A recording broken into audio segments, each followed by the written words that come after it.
പോകുന്ന വൈമേലുണ്ട് ഒരു പീടികയിൽ ചില്ലിൻ്റെ ഉള്ളിൽ പലതരം ചായക്കടികൾ. അന്നപ്പോൾ ഐറ്റാ ദിവസം വാങ്ങാമെന്ന് വിചാരിച്ച ആ പീടിയെ കയറി ഞാൻ. കേക്ക് രണ്ടെണ്ണം.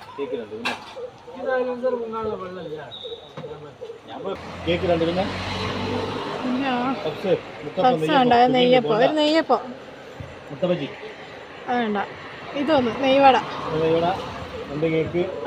ടോട്ടല് 4 ഇതൊന്ന്, ഇത് 2, ഇതൊന്ന്, 4. പച്ച ഉണ്ടോ? പച്ച 2. മതി.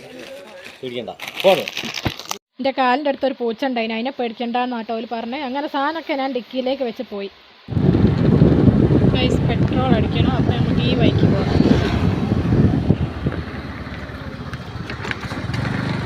ഇതിലൂടെ പോയാൽ കുറച്ചുകൂടി എളുപ്പമുണ്ട് കേട്ടോ പെട്രോൾ പമ്പിലേക്ക്. അങ്ങനെ ഞാൻ പെട്രോൾ പമ്പിലെത്തി. ആടാണെങ്കിൽ നല്ല തിരക്കായിരുന്നു കേട്ടോ. കുറച്ച് നേരം ഞാൻ അവിടെ നിന്ന് ഇങ്ങനെ വെയിറ്റ് ചെയ്തു, എല്ലായിടത്തും കയ്യട്ടെ എന്ന് വിചാരിച്ചു. എന്നെക്കാട്ടും മുമ്പ് വന്നവരൊക്കെ ഇവിടെ വെയിറ്റ് ചെയ്യുന്നുണ്ട് കേട്ടോ. അപ്പോൾ പോലതൊക്കെ കയ്യട്ടെ എന്ന് വിചാരിച്ച് അവിടെ നിന്ന് അങ്ങനെ എല്ലായിടത്തും കൈനേരക്കി പെട്രോളൊക്കെ അടിച്ചിട്ടോ.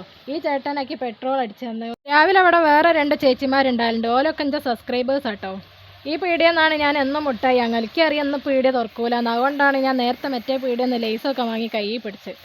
അന്തരീക്ഷം കണ്ടിട്ട് മഴ വരികയാണോ അല്ലെങ്കിൽ ഇരുടാകുകയാണോ എന്നൊന്നും മനസ്സിലാവുന്നില്ല കേട്ടോ. ഇപ്പം മഴയറ്റം പെയ്താൽ വണ്ടി സൈഡാക്കണം, കോട്ടെടുക്കണം, അത് ഇടണം, നനയണം, ചെയ്യണം. ആവൂല. നോക്ക് മക്കളെ നോക്ക്, എന്താ ഭംഗിയില്ലേ. വണ്ടിയാണ് ഇവിടെ നിർത്തുമ്പോഴേക്കിന് വണ്ടി ഓഫായി പോകും.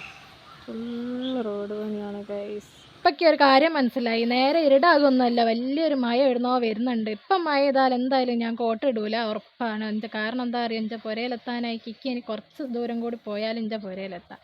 ഏതായാലും മഴയൊന്നും പെയ്യാണ്ട് ഞാൻ എൻ്റെ പുരയിലെത്തി കിട്ടോ. ഇനി വേഗം സാധനങ്ങളൊക്കെ എടുത്ത് ഞാൻ പുരയിൽ പോട്ടെ. എന്നാ ശരി.